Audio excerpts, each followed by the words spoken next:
What's up, Gator Nation? Welcome into the latest Gators Online show. Zach Abolverdi and Nick Torre here. And we've got spring ball to talk about, and specifically a spring scrimmage to preview, as the Gators will scrimmage for the first of 3 times this spring. They've been going at it. What will be the 7th practice here on this Thursday, and then number 8 will be a scrimmage in the swamp. We won't get our eyes on it other than the first 18 minutes of practice, but we'll be working the phones, bringing you guys some insider notes. So make sure you guys look forward to that. Nick, how are you doing, my friend? Doing well. Spent a bunch of time in my buddy Dan Thompson's favorite city in the entire world, Jacksonville. Drove up a week ago tomorrow, 6 days ago, to get a car. This will make sense to you, Zach. Left the title to the car I was trading in Gainesville. Didn't know that I did that until I got to the dealership in Jacksonville. So turned back around, picked up the title, which was right by the door. Drove back to Jacksonville, picked up my car, came back, was up there Tuesday. Florida State absolutely took Florida outside, around back, run, rule, win. Looking forward to not going back to Jacksonville for a minute, and then getting ready for spring football, baseball, big series against Mississippi State, and then I'll be at the Masters in a couple of weeks, Zach. Big news. Big times coming up for me. Yeah, that's right, baby. And shout out to the girl dad hat as well. I love it. And shout out to everybody in the comment section. Johnny, Harrison, Sean, Trey, everybody that's been waiting. We didn't have a show last week because I was out in Indy covering the Gators basketball team for their NCAA tournament. Unfortunately, an early finish out there, but an incredible game, incredible comeback. Not the way that the Gators wanted it to end, but I got to see March Madness in person, Nick, and a logo 3 to make it a 100-100 tie with a few seconds left is can't ask for more other than obviously a better finish for Florida. But now it's portal season for portal god Todd and his staff. Already one Gator on his way out, as Riley Kugel announced that he was going to be hitting the transfer portal. Not a surprise there. And the Gators going to have some open scholarships now, 4 right now currently to be exact. So they've got some room to work with, and certainly going to go out there and try to get a point guard to replace Pullen, and certainly another big with Tyrese Samuel on his way out. But before what do you think? Oh, go ahead. I was going to say, before we get into football, Nick, just definitely want to give a shout out to Todd and that team and his staff for what was a fun season. A lot of points, the highest scoring offense in Gators history. I mean, I could run down the list of all the superlatives, but it was they made Florida basketball fantastic, as they like to say in the O-Dome again, and it was fun for the first time in a while, and now they got something to build on. Shoot, really good home record, right? 8 straight to end the season. Yeah. So what? I mean, you can never. The NCAA is not policing transfer portals anymore. You can transfer 15 times if you want. But what's the expectation with Walter Clayton? I think he has another year of eligibility. I think really bought into the program, played a ton, played a huge role. Expected back, or will he test the NBA or want to go pro? He's been in college a while. Yeah, that's interesting that he has that, obviously, that opportunity, and wouldn't hurt himself to at least see what his options are if he decides to put his name in there. But we'll see. He said he's going to take some time to go back home and spend some time with his family and figure things out. Obviously, NIL has changed the game, and he has played his way into even being in the conversation as a draft prospect because of, I mean, look, this guy put together a top 5 season in UF history in terms of total points, 633, and was a top 5 scorer in the SEC in points per game, made clutch shot after clutch shot after clutch shot. So there's going to obviously be some interest out there and some prospect for him, but he's also got an opportunity to come back with NIL Florida's obviously going to have some space that opens up with a few guys leaving. And I think priority number one for Todd and his staff is to get Walter Clayton to stay. I don't think he's going to get a first-round grade, so there's going to be some incentive there to come back. And look, this is also a guy that is a new father, and I think the opportunity to stay in the state of Florida, maybe spend that another year here in Gainesville and get that time, that could mean something and factor in as well. So a lot for Walter to consider, but at the very least, he could put his name in the draft just to see what his prospects look like. But we should find out those answers here soon. An exciting end. I have a couple questions for you. You were a late arrival to Nashville, but get up to Nashville. Florida really, and you can play the what if game. Like, what if Florida had just lost on Saturday? How differently do things play out? Yeah. Do they play out differently? An injury like what Micah went through. I've played baseball games where a pitcher gets hit with a comebacker in the head. It's so hard to mentally refocus and get back into that game. But then you look at Florida. They get into the tournament and then they don't even know who they're going to be playing because of the play-in game. So it just seemed like a series of unfortunate events for Florida at the end. But just being there for the SEC tournament championship game, what was that experience like for you? And then obviously, I mean, the mood around the team with Todd and the guys clearly shaken up about Micah, who had successful surgery and will be back. Listen, sometimes breaking a bone is better than tearing a ligament, no matter how gruesome Micah's injury is, but he will be fine and he'll be back. Yeah, well, Nick, as you know, it wasn't my plan to go to the SEC tournament. I thought Florida was going to be able to do well in Nashville. I didn't necessarily expect them to make it to the championship game, but I will also say that it was our priority to cover the NCAA tournament and be able to be there as long as Florida was going to make a run in March Madness. So that was kind of the thinking there. And then, of course, as it was, Florida makes the run in Nashville, and they knock off Georgia, they knock off Alabama, they beat Mississippi State. They get that revenge against Texas A&M. I mean, it was quite the run. Excuse me, I meant A&M, not Mississippi State. And for them to get back-to-back wins over Alabama the way that they did in that stretch, obviously after the way that they ended their home regular season finale on senior night, I mean, it was pretty epic. And for Florida to get into that title game, I mean, the thinking was, hey, like, Florida's got a chance to win its first SEC championship in 10 years.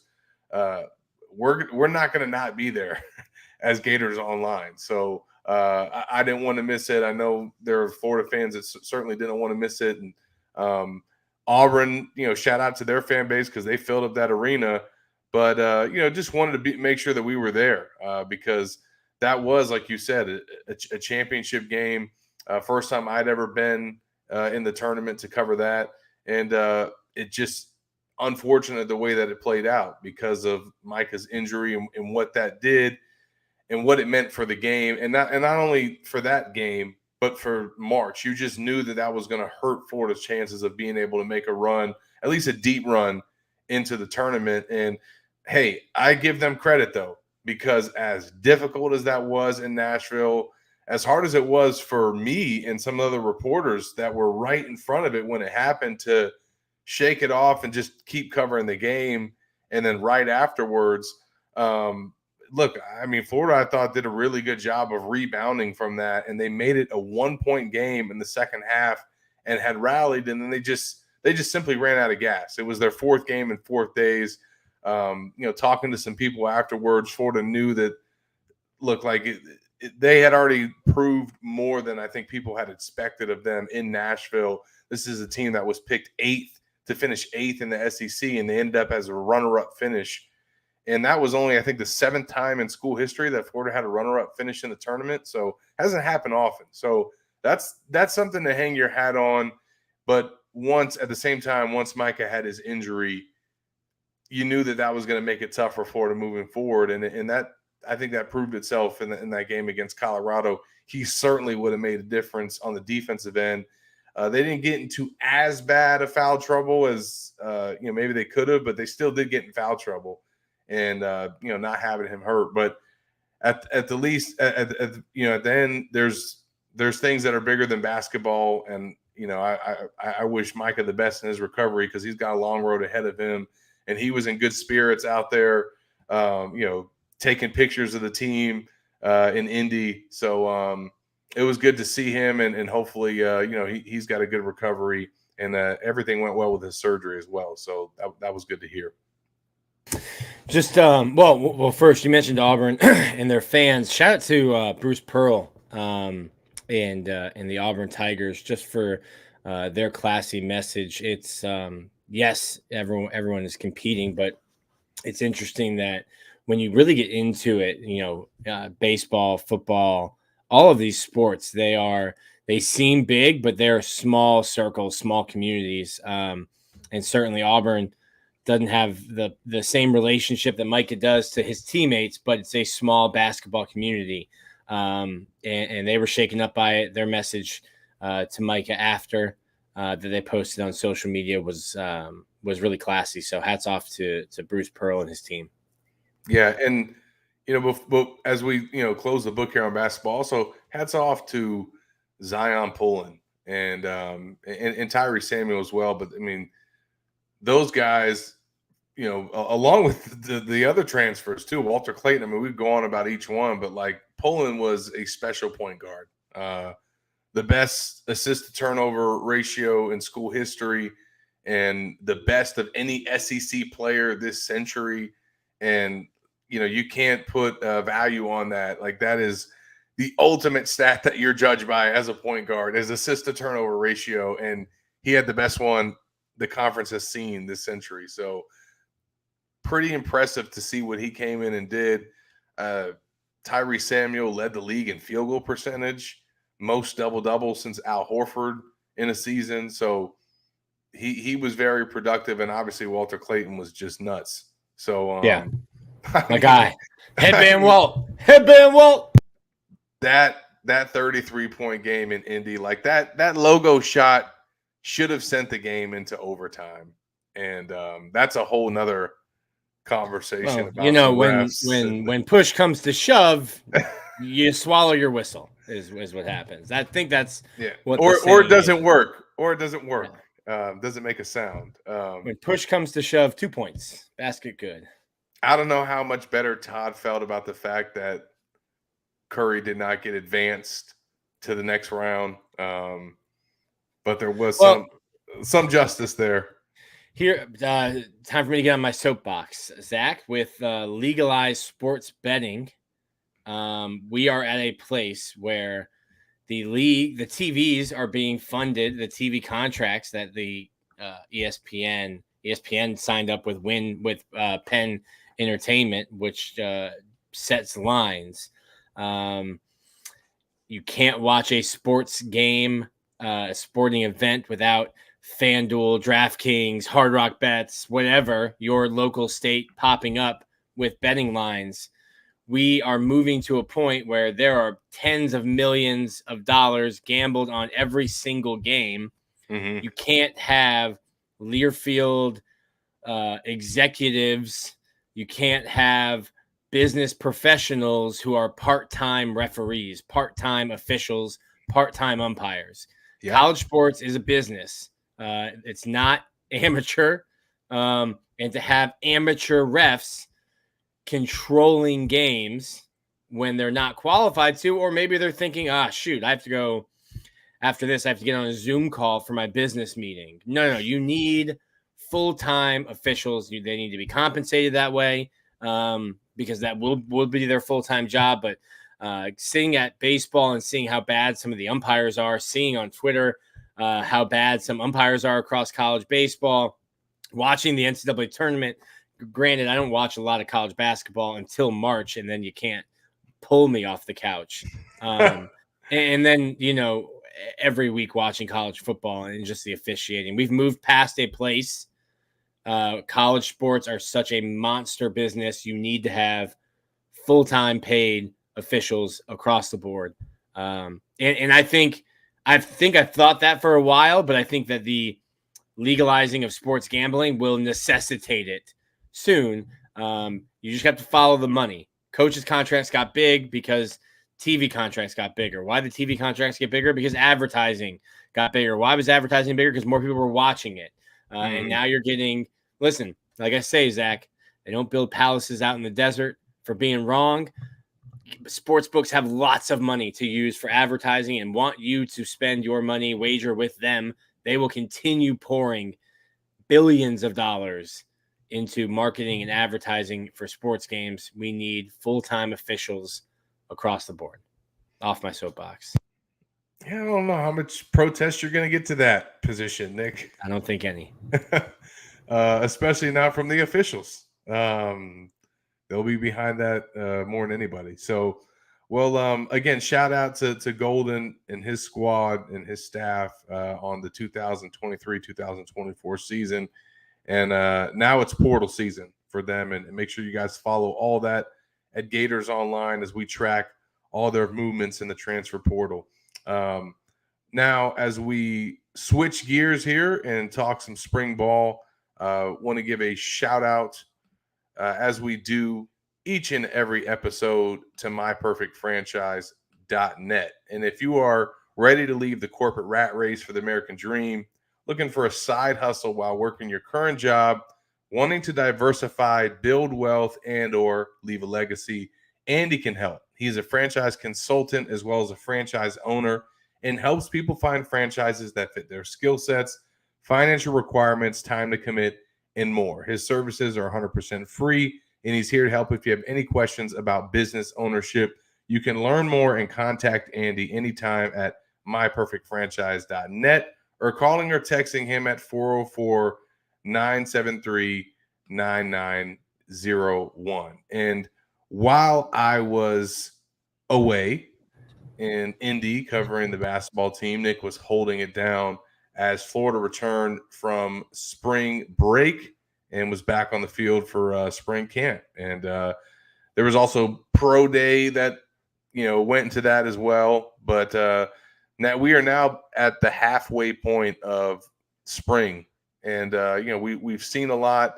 There's been some opportunities for the media to, obviously come in every day and then, see a little bit more as well. So it's, we still, I think everybody, fans included, want to see the spring game and what that's going to look like when these teams get matched up or players get matched up against each other and split into teams. But we've learned a lot through this first half of camp. Nick, what have been some of your biggest takeaways and some things that have jumped out to you, either players or positions? Yeah, I think my big takeaway right now is I think the secondary is a lot more athletic with the additions of Bridges, DJ, Grimsley, Jakeem Jackson looks good. Devin Moore's finally healthy. The best ability is availability. He's been available. I think the secondary has been really impressive to me. I like the depth at linebacker, even though we're not seeing it right now because you're out Miles Graham, Derek Wingo, and Shamar James. Graham not practicing at all. Wingo and James in black jerseys. But I like the depth that you've built there. I really like Aaron Gates. I think the staff's really high on him as a guy that has looked really good in that that nickel role. I really like the running back room. We've got some people talking about the running backs here. I think I went back and said it, and I might have even been called a sunshine pumper for the first time in my lifetime, Zach. When I said Trevor Etienne leaving is probably worse for perception than production. I really like the running back room. I think we know what Montrell Johnson is. I think Trayon Webb's a really good running back. And then as Harrison Sanchez says here, Florida found something in Canyon Daniels and Jaden Baugh. I was doing radio in Mississippi, previewing the Florida-Mississippi State baseball game, and they asked me about KD. And this is the guy who had 2,000 rushing yards his junior season and then repeated it. Said once was nice, let's do it twice. Repeated it his senior year. There's a lot of talent in that room. I will be interested to see what the split is. Like, let's say last year was like 45-45-10 between Johnson, Etienne, and Webb. What's the split this year? Is it like 40-40-20, 60-30, 10? What will the running back room rotation be? Because I do think that both Daniels and Ball have the potential to play early. So those are really the positives that I'm taking away. And then I haven't been shy about it. Florida, Rob Sale and Billy Napier both say they feel really good about the offensive line. I don't. I think Florida probably has 3 spots sharpied in with both tackles with Crenshaw, Dixon, Barber. I think Jake Slaughter's having a great spring. It's interesting. Like, I was ready to write Jake Slaughter off, probably with a lot of people prior to last year. And then he shows up and plays exceptionally well, especially for a guy starting for the first time and playing really extended snaps for the first time in his career. And he continues progressing, continues getting better. He's looked really good. 3.52, baby, 3.52. That's what happens. Shout out to Ocala boy, right? Or somewhere around there. And then I think at left guard, I think you'll get Najee Harris. At right guard, you're trying Damian George there. I don't know that experiment is working. And then after that, is it Bryce Lovett? Like, I think Florida. It has no. I mean, that has to work. I mean, to me, it is an experiment, but like, I don't think it's working. I think. I mean, we won't know if it's working until they get to the fall. I mean, you might learn August 31st. Yeah, but it doesn't have to work or be at the level that it needs to be yet, because he is making a transition. His body's not where it needs to be, and we've heard that. So it's going to take some time to, but yeah, like, they need to make sure that they have backups and options and plan Bs and Cs, because that's what depth is all about. And that's what competition is all about. And he's got to be getting pushed. I made so many excuses last year because Florida, and they're in my mind, they're not excuses. That's what an angry fan would say, and I hear you. I made such a big deal last year, like, hey, Florida's offensive line is kind of getting pushed around because they don't have continuity, and they've had so many injuries that those 5 guys haven't been able to steal a line from Rob Sale, 5 = 1. They didn't have the same 5 hardly ever, until the very end of the season, and Kingsley tried to go and couldn't. Get your 5. Yes, build depth, but get your 5 as soon as you can and let them play and let them work together. I don't know that Florida has their 5. It's spring. You don't need to. But by fall, by summer camp, by fall, I think you need to know who the 5 are going to be to let them start gelling and meshing. And there's something about like just playing next to a guy like Marcus Gilbert and Maurkice Pouncey played next to each other for 2-3 years. At Florida. Well, that's a unique case. I mean, right. But they're also lifelong twin brothers. But yes, you need a partner. Like, yeah. Like, well, no, not the Pouncey brother, not the Pouncey brothers. I'm saying Marquise and Marcus Gilbert playing right tackle guard. Obviously that connection is like untouched. Yeah. Obviously, being twins should be able to, read each other's minds. But they're on the same page before they even say it. But there's something just to knowing and being comfortable with the guy next to, like, hey, it was a stunt, or hey, he's gonna know if my guy took me out wider and I was supposed to like chip real quick to help with his guy. You just get a comfortability and a sense of comfort when you're playing next to a certain guy and you're used to that, and you don't need to verbally say things because you see what the defense is doing, what the defensive line is doing, and you're both on the same page. And it's just easier to do that when you have a starting 5 that is practicing together and playing together.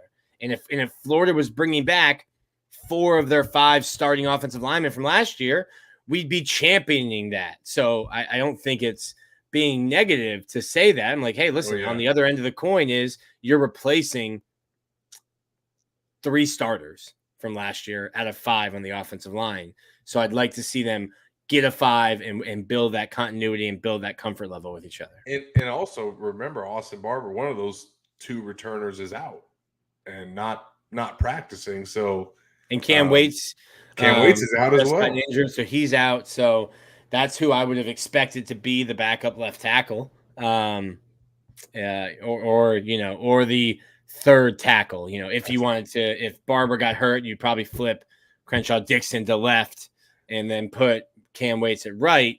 But you lost your Crenshaw Dixon and Manuel. They're getting all the reps now, boy. Yeah, I mean, like you're gonna find out this spring what you got in those 2 guys for sure. And you'll find out what you got at guard, and who is that. Like right now, it's clear that those are the first team guards that they are repping and working to eventually be the starters. Najee at left and Damian at right. And Damian, but who the backups are for both of those guys is anybody's guess. And listen, I don't want to get fans' hopes up, but I think Florida will be buyers in the spring portal on the offensive line, specifically the interior. I think across the line, but in interior offensive line, throw in an extra receiver and a tight end into that shopping list before you head out to Sam's. But like I said in the fall, you're not shopping at Neiman Marcus for offensive linemen in the transfer portal. You're shopping with whatever's on the shelf. And it might be like a zombie apocalypse. And there is no SEC to SEC transfer in the secondary portal, in the second window. Yep. You're getting no league guys. So we'll see. Obviously, looking at this team, Nick, you hit on it, like the backfield in general with the quarterback and the running back, like strong.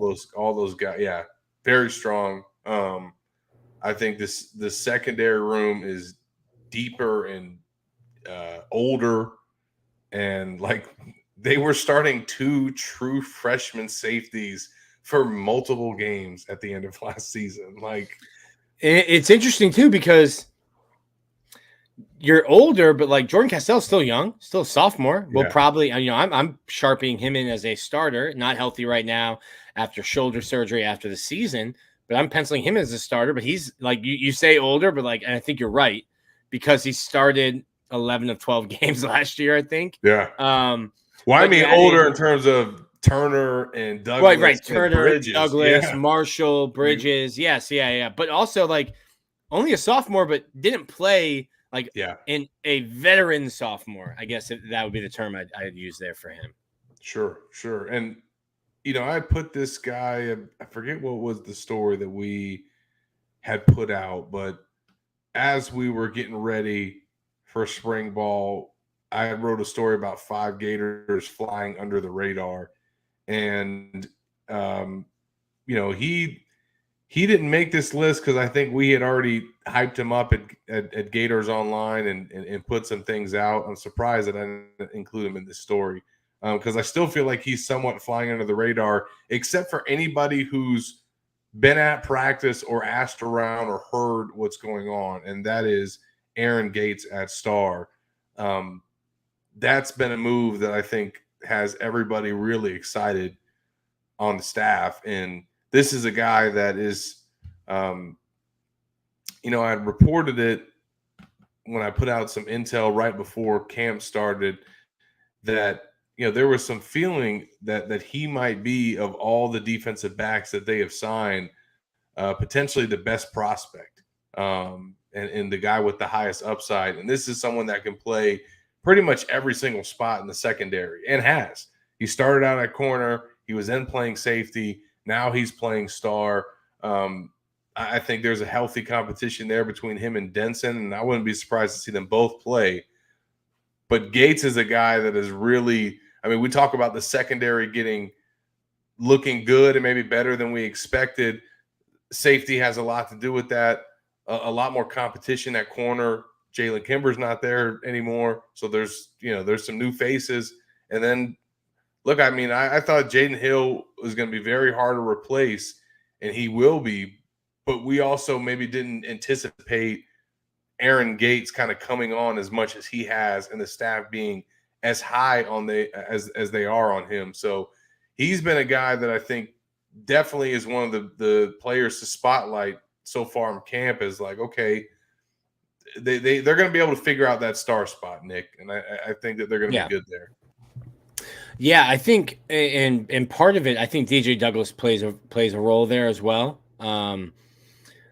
In talking with sources, like they feel that that Aaron Gates can play outside, he can play nickel, he can play safety, that he's very versatile.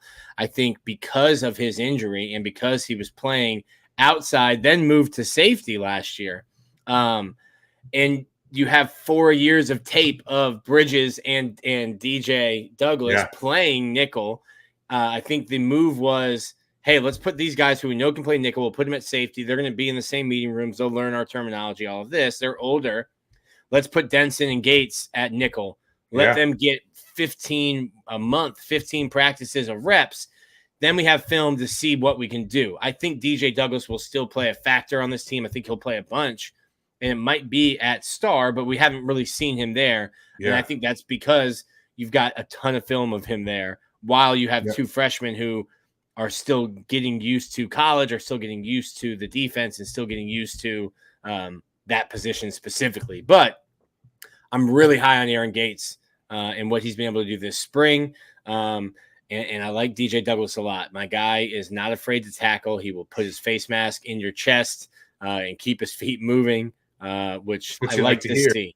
Listen, Will Harris, when I talked to him his first week on campus, he was about to fly back to California to get his stuff before coming back to Florida. Said, hey, I've got my iPad. I'm going to be watching all of the film on the flight. It's a long flight. And then a dozen offers went out. And it was like, Will watched and saw that his secondary room wasn't keen on tackling. And he went out and got a bunch of dudes who are not afraid to tackle. Yeah. And Smokey Gator mentions that Aaron Gates was a Mullen recruit. He was, but he also was a Napier signee. And I say that because they had to hang on to him. Michigan came on really strong at the end of that process after the coaching change and did their best to try and flip him to Ann Arbor. But Napier and the staff were able to hang on to him. He was already committed, but you know how that goes after a coaching change. And he's ended up being a very good guy that they were able to keep in the fold because I think they're counting on him a lot to play in the secondary. So we are going to now look ahead to the first scrimmage of spring camp. Before we do that, I want to give a shout out to Prairie Dental Center. The doctor is a UF grad who's practiced in Gainesville for 3 decades and developed a deep understanding of how to diagnose and treat various dental problems, along with advanced skills and knowledge to provide better care for his patients. If you're having dental concerns or just need a cleaning, Prairie Dental Center offers a wide range of personalized care options to meet your needs. Give their office a call at 352-373-3431. Tell them Gators Online sent you, and your new patient exam will be free. And as we look ahead to this weekend, the Gators will have their first scrimmage, the first of 3 that will go down. And obviously, you got the spring game that will take place on April 13th, back on a Saturday at 1 p.m. in the Swamp. And then the Gators will also have a scrimmage, a second scrimmage before that. So, Nick, they've had pads on now for about a week. I think that this is going to be a really important time for this staff, and I think for this team to figure out where they're at. We'll learn some nuggets and some plays and some things that happen from the scrimmage. But as we get into it, what are you kind of curious to find out or hear about what happens? One small, so I'll lead off with it. They're using the NFL technology where coaches can just radio in plays, and you'll have a guy on defense, probably a middle linebacker, someone like Shamar James, Derek Wingo, and then Graham Mertz, DJ Lagway will have radios in their helmets. Just what is that process? Because we've seen the logistics of calling things and getting things ready for Florida be an issue. This is a new technology for them. I think it should help. It's helped in the NFL. But I really like that option. And how does that work? This is really your first time to test it. I want to see or hear what the tackling was like. I want to hear who is standing out at receiver outside of Trey Wilson. I've said it before, but it became a lot easier to cover Kyle Pitts when Kadarius Toney was out. And it became a lot easier to cover Kadarius Toney when Kyle Pitts got a concussion in the Georgia game. So it'll be a lot easier to cover Eugene Wilson if nobody else in that wide receiver room is stepping up. And then blocking. How is it up front? Last year, we heard a ton about, and everything we heard was, man, this Florida defensive line is great. And I said, I don't know that they're great, but I think they're way better because of their depth, and they can rotate guys and keep guys fresh. That depth is great again this year.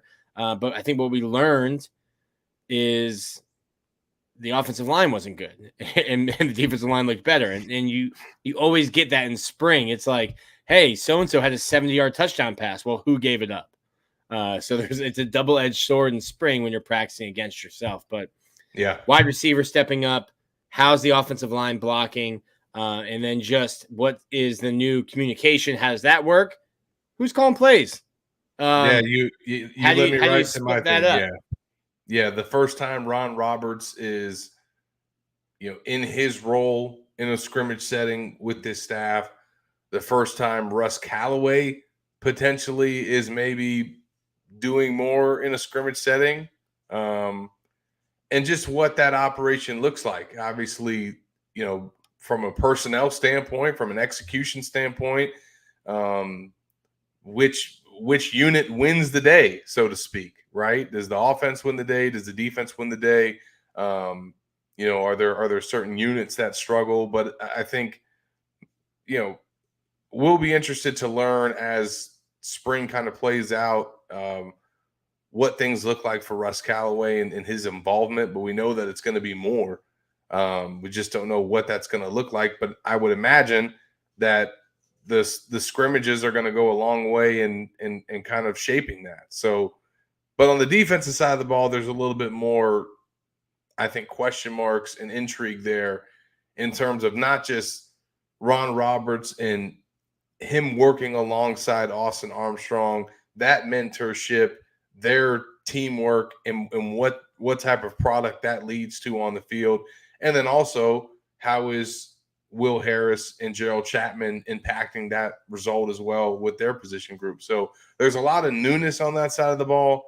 And, you also, even, the one coach that is back along with Armstrong, Mike Peterson, you got a lot going on there at his position. You got two guys that are coming off ACL injuries, and Justice Boone and Jack Pyburn, who are not going to be out there.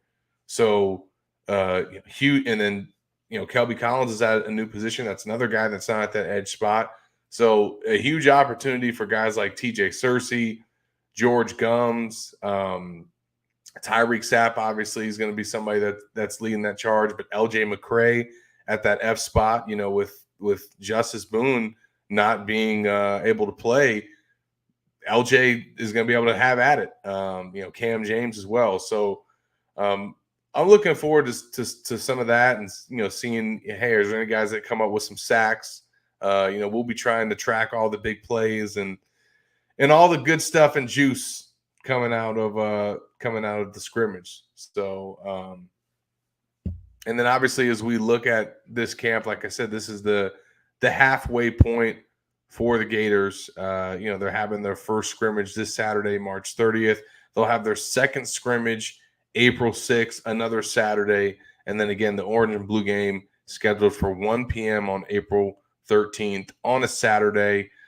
And I know you're happy about that, Nick. Might cut into the Masters a little bit, but yeah, you know. the thing I really like, and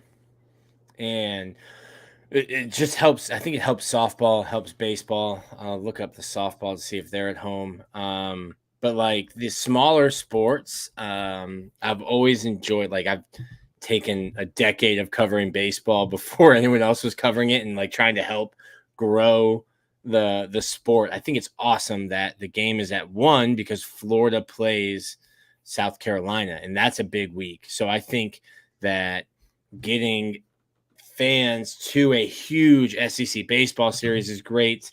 I really hate that every single year the spring game is during Masters Week because I'm gonna miss some moving day, but it'll be a long day for me. I hope I can get out to baseball, but I might miss it. But the fans who don't have responsibility to do interviews and write stories and do podcasts after the game, go ahead and head on over to that. I think, let me see, what is it? April 10th. Nope.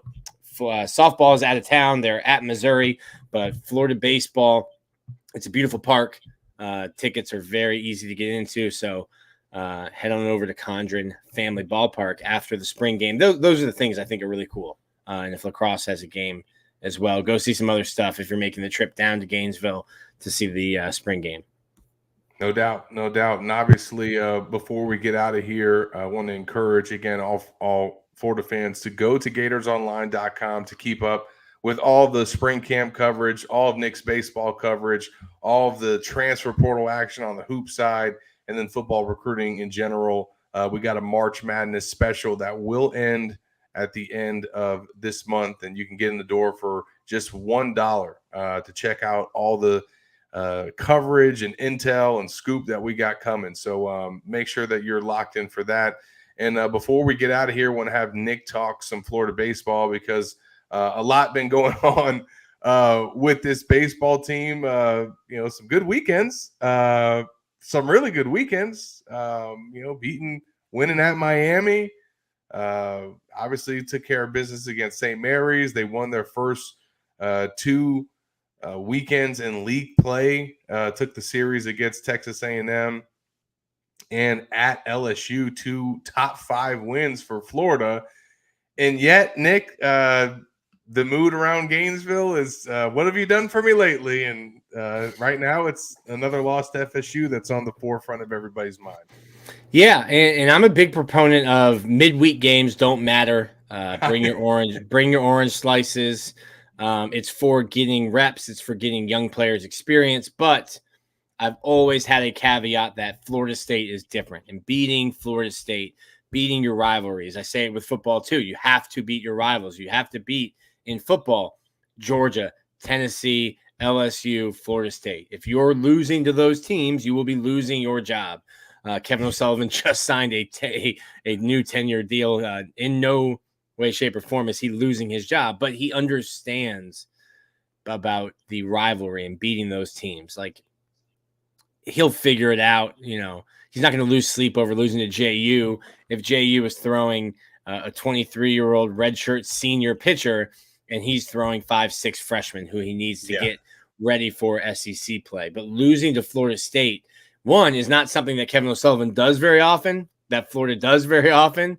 But Link Jarrett's a really good coach. He's going to recruit really well. And Florida State, with Link Jarrett, I think will make this a more even rivalry, a rivalry that Kevin O'Sullivan has dominated during his tenure. But I think Florida is going to make some changes. Monday is typically their day off. The NCAA dictates that you have to have 1 day off a week. They play 4 games. They practice twice. That's 6 days a week. Usually Monday is their day off after getting a weekend series. They'll be practicing Monday. And I don't think this Monday, which will be April 1st, think players might show up on April 1st and think, this is a sick joke. Because the way Kevin O'Sullivan talked to me on Monday or Tuesday night in Jacksonville was not happy. Did not seem like it would be a normal practice for those guys this coming Monday. But Florida's interesting. I was kind of joking with Kendall Rogers, who runs D1Baseball.com. What do you do with Florida? How do you rank them?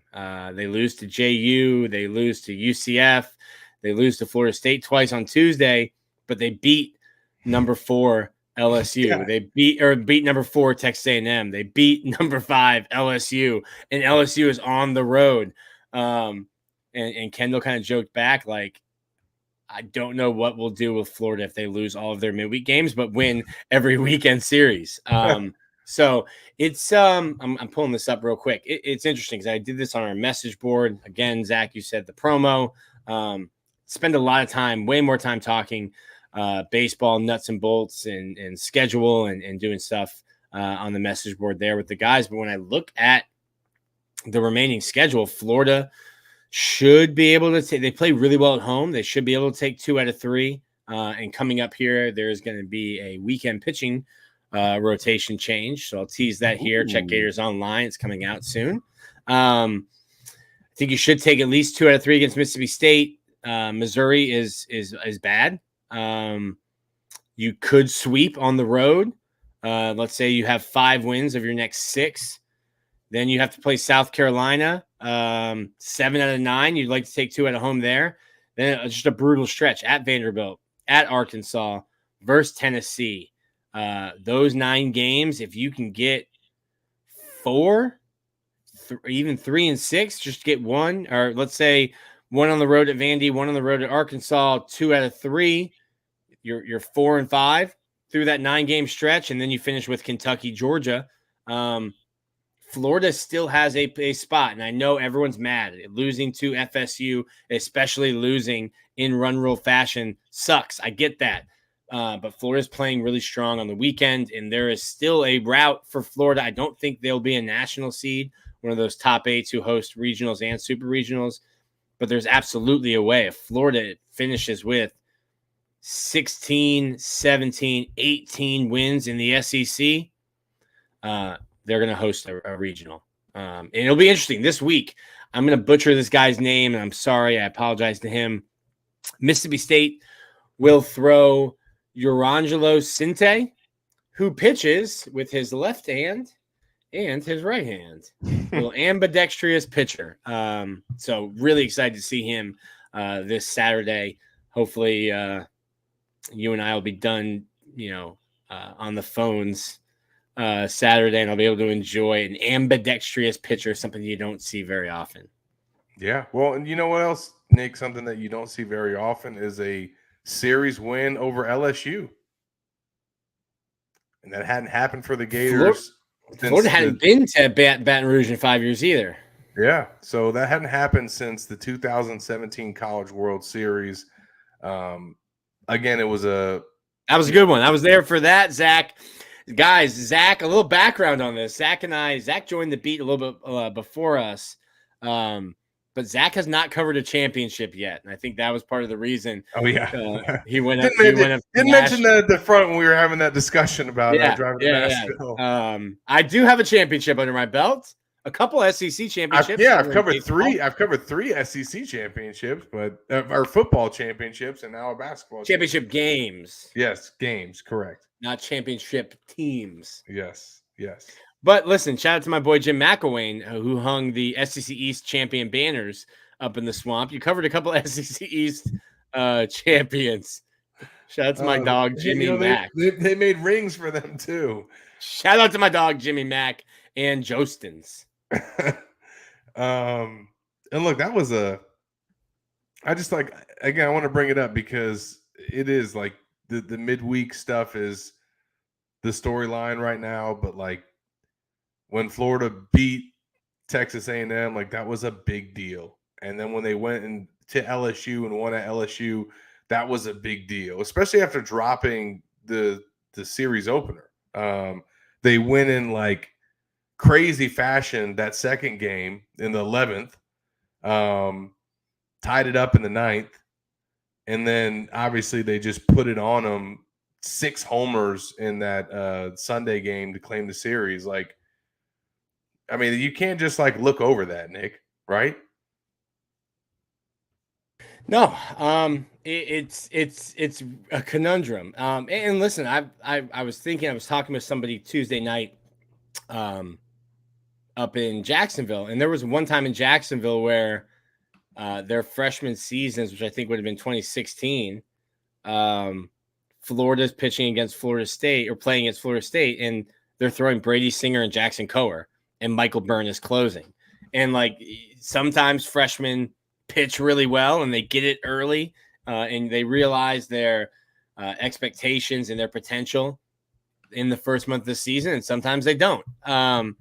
And Florida's had, years where Dane Dunning, who is a world champion with the Texas Rangers, pitching on Tuesday, and Sean Anderson, and AJ Puck is throwing. And some of these guys, I think we're seeing with the young freshmen pitching in midweeks, is that they're getting it. They just got it a little bit slower. It's kind of like you say about God. You got to tell God your plans and he'll laugh at you. You don't know when guys are going to get it, but I have seen improvements from those guys, and some of those guys that Florida needs on the weekend. Your starting pitching has to get better. Florida can hit, but we see that they love striking out. They hit home runs. They strike out a lot.